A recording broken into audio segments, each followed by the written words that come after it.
तो आज के टाइम में अगर एक इलेक्ट्रिक स्कूटर हम खरीदना चाहते हैं तो क्या हमें खरीदना चाहिए। बहुत सारे हमें दोस्तों की कमेंट मिली थी कि आज की डेट में इलेक्ट्रिक स्कूटर खरीदना सेफ रहेगा या नहीं, क्योंकि बहुत सारे इंसिडेंट हमने देखे हैं। 2-3 महीने पहले एक पुणे में इंसिडेंट हुआ था, इलेक्ट्रिक स्कूटर को आग लग गई थी, कुछ ब्लास्ट वगैरह हो गया था बैटरी का, तो उसके पीछे बहुत सारे रीजंस होते हैं। आज हम इसी विषय पर ज़्यादा डिस्कस करने वाले हैं कि हमें जो इलेक्ट्रिक स्कूटर है उसे खरीदना चाहिए या नहीं चाहिए। आप सभी तो जानते हैं इलेक्ट्रिक स्कूटर एक बैटरी से चलने वाला स्कूटर होता है, उसकी सारी पावर जो आती है वो बैटरी से आती है। दोस्तों पिछले कुछ महीनों में 2-4 ऐसे इंसिडेंट हो गए थे, 5-6 इंसिडेंट हुए हैं, उससे ज़्यादा तो मुझे नहीं लगता इंसिडेंट हुए हैं। तो उस 5-6 इंसिडेंट से लोगों में थोड़ा सा डर सा बैठ गया है और एकदम से जो ईवी का जो सेलिंग रेट है वो थोड़ा सा कम हो गया है। अगर आप जानना चाहते हैं इसके बारे में डिटेल्स तो आप न्यूज़ में भी उसके बारे में जान सकते हैं। अच्छे इंसिडेंट ऐसे हुए, बहुत सारी जो इलेक्ट्रिक स्कूटीज़ है में जो इंसिडेंट हुआ, जो स्कूटी का ब्लास्ट हुआ था, एक भाई साहब तो गाड़ी को चार्जिंग लगा रहे थे, चार्ज कर रहे थे, तो उस टाइम उनका एक्सीडेंट हुआ। इलेक्ट्रिक स्कूटर को कैरी करने वाला जो कंटेनर था उसी में ही आग लग गई थी, उसने करीब 20 से 25 तो गाड़ियाँ जल चुकी थी। ये भी एक इंसिडेंट था। तो इस वाक़ये की वजह से लोगों में एक डर सा बैठ गया है कि हम इलेक्ट्रिक स्कूटर खरीदें या ना खरीदें। इन इंसिडेंट्स के बाद तो बहुत सारे लोगों में नेगेटिविटी फैल गई थी। एक भाई साहब ने तो गधे को बांध के स्कूटी को इस तरह से बाजार में से घसीटा था। और हाँ दोस्तों, वीडियो को आप अंत तक देखिए, आपको सोल्यूशन 101% मिलने वाला है। वीडियो के अंत में आप तय कीजिए कि आपको इलेक्ट्रिक स्कूटर खरीदना है या नहीं खरीदना है, तो आपको खुद ब खुद इसका जवाब मिल जाएगा। वीडियो के एंड तक आपको इसका आसानी से जवाब मिल जाएगा। ये 5-6 इंसिडेंट होने के बाद जो हमारे नितिन गडकरी साहब है, उन्होंने जो बहुत सारी जो इलेक्ट्रिक स्कूटर्स की जो बड़ी बड़ी कंपनियां हैं उनको एक कुछ गाइडलाइन जारी की है। उस गाइडलाइन के मुताबिक बहुत सारी कंपनियों ने उनके जो स्कूटर्स है उनको रिकॉल किया मतलब बुलवा लिया और उसमें कुछ उन्होंने चेंजेस किए हैं। तो ये सारी चीज़ें होनी चाहिए। हमारा जो गवर्नमेंट है वो अच्छी तरह से उस पर ध्यान दे रहा है। एक तो अभी जिनके पास इलेक्ट्रिक स्कूटर्स है उनको क्या करना चाहिए कि इस ऐसी चीज़ें जो उनसे बच सकते हैं, जो हार्मफुल ऐसे डेंजरस सिचुएशंस होती है उनको अवॉइड कर सकते हैं। तो आप जब स्कूटी को चार्जिंग में लगाते हो तो ट्राई कीजिए कि आप जो फास्ट चार्जर है उसे ना चार्जिंग करें। जो स्लो चार्जर होता है, हमारे घर में हम चार्जिंग करते हैं, तो उससे आप चार्जिंग करने के लिए कोशिश कीजिए। तो उससे क्या होगा, जो आपकी जो बैटरी है वो सेफ रहेगी। ज़्यादा करंट की वजह से भी ये वाक़या हो सकते हैं, तो आपको इन बातों से सतर्क रहना चाहिए। और दूसरी चीज़ दोस्तों, अभी रेनी सीज़न चल रहा है, रेनी सीज़न चलने दीजिए या फिर कौन सा भी सीज़न होने दीजिए, जो आपका चार्जर है उसको आप पानी मत लगने दीजिए। कई बार हम देखते हैं कि चार्जर ऐसा ही जो दीवार है उस पर टंगा हुआ होता है, उसको पानी लग जाता है और हम देखते नहीं है। हालांकि छोटी छोटी बूंदें होती है वो उसके अंदर घुस जाती है। और हम जब स्कूटर चार्जिंग में लगाते हैं तो चार्जिंग में लगाने के बाद कुछ समय बाद ये कुछ ऐसी घटनाएं हो सकती है, स्पार्किंग हो सकती है, उससे शॉर्ट सर्किट हो सकता है, क्योंकि दोस्तों वो बैटरी होती है। हालांकि वो थोड़ी सी पावरफुल बैटरी होने की वजह से ऐसी घटनाएं जो होती है वो बहुत जल्दी हो जाती है। और तीसरी चीज़ है दोस्तों, इसमें आपको जो चार्जर आप यूज़ करते हो तो बाजार से मतलब कोई से भी चार्जर यूज़ मत कीजिए।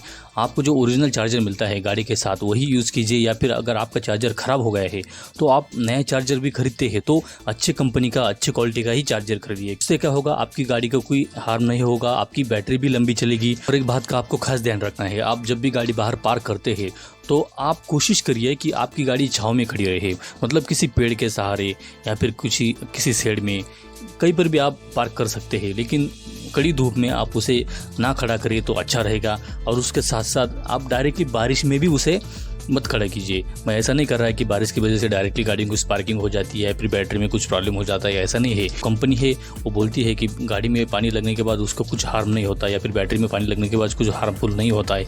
लेकिन हमें इस बात की सतर्कता रहनी चाहिए, क्योंकि उसमें करंट होता है, 2 पॉइंट्स उसमें होते हैं। अगर दोनों का जो स्पार्किंग हो जाता है, उसमें पानी लग जाता है, तो ऑटोमेटिकली तो जाहिर सी बात है कि उसमें थोड़े से कुछ तो गड़बड़ हो सकती है। ये बात तो हमें ही खुद समझ में आनी चाहिए। तो और एक सवाल मैं आप दोस्तों से पूछना चाहता हूँ कि आप जब अपनी ईवी चार्जिंग करते हैं, आप स्कूटर चार्जिंग करते हो, तो आप कितने % तक चार्जिंग करते हो।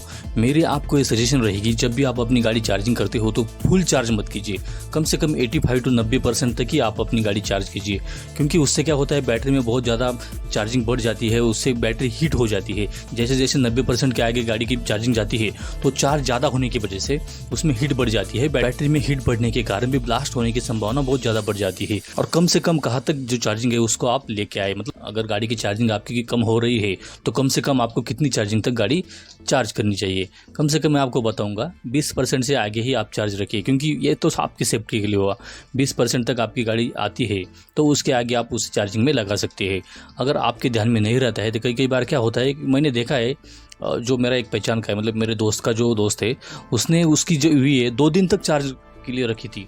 2 दिन तक उसको लगा स्लो चार्ज है, फुल हो जाएगी। भाई साहब, ऐसा नहीं कि आप 2 दिन तक चार्ज करोगे तो आपकी गाड़ी 1000 किलोमीटर तक चल जाएगी। ऐसा नहीं होने वाला है। उससे कुछ भी वाक़या हो सकता था, कुछ भी घटनाएं हो सकती थी, लेकिन नहीं हुआ, ये अच्छी बात हुई, लेकिन हो सकता था। आपको खास इन बातों का ध्यान रखना है। कई कई स्कूटर्स में देखते हैं तो स्वैपिंग बैटरीज यूज़ की जाती है। स्वैपिंग बैटरीज में क्या होता है, हम एक बैटरी डालते हैं और दूसरी बैटरी डालते हैं, तो उस टाइम भी उस बैटरी में कुछ पानी तो नहीं लगा, उसमें कुछ खराबी तो नहीं है, आपको चेक करके उसको इंसर्ट करना चाहिए। उसके बाद आपको गाड़ी स्टार्ट करनी चाहिए। और एक छोटी सी सतर्कता है, जो ब्रांड्स है गाड़ी वाली है, जो गाड़ी की जो कंपनियां है, वो भी थोड़ा सा ख्याल रखेंगी तो भी कस्टमर्स के लिए अच्छा रहेगा। टाइम टू टाइम उन्होंने कस्टमर को पूछना चाहिए कॉल करके कि आपकी गाड़ी में कुछ प्रॉब्लम तो नहीं है। अगर छोटी छोटी प्रॉब्लम अगर कुछ लग रही है तो डायरेक्टली उनको सॉल्व कर देना चाहिए। कस्टमर की भी जिम्मेदारी बनती है कि कंपनी को कॉन्टैक्ट करे। अगर उसको कुछ प्रॉब्लम लगती है, बैटरी में कुछ हीटिंग लगती है या फिर कुछ भी प्रॉब्लम लगती है, तो उसको डायरेक्टली कंपनी को कॉन्टैक्ट करना चाहिए। लेकिन लोग क्या करते हैं अक्सर, मतलब उनको टाइम ही नहीं होता है कि अभी 5-10 मिनट कहाँ से कॉल करूँ, मैं उनको क्यों कॉल करूँ, मेरा तो ऐसे टाइम वेस्ट हो जाएगा, मुझे यहाँ जाना है, मुझे वहाँ जाना है। भाई साहब, आप कहाँ से कहाँ पहुँच जाओगे, ऐसा मत करिए। थोड़ा सा आप अपने लिए, अपनी गाड़ी के लिए टाइम निकालिए। और हाँ, खास बात यह है कि जो आप अपनी गाड़ी की केयर करिए, वो गाड़ी आपकी ऑटोमेटिकली केयर करेगी। जैसे आज के दौर में ईवी खरीदना, मतलब इलेक्ट्रिक स्कूटर खरीदना कोई बुरी बात नहीं है। आप चाहो तो उसे खरीद सकते हैं, अच्छी बात है, लेकिन आप अपनी गाड़ी का केयर करिए, अच्छे से ख्याल रखिए। आपकी गाड़ी को कुछ होने वाला नहीं है, लेकिन डिपेंड करता है कि आप अपनी गाड़ी को किस तरह से इस्तेमाल करते हैं।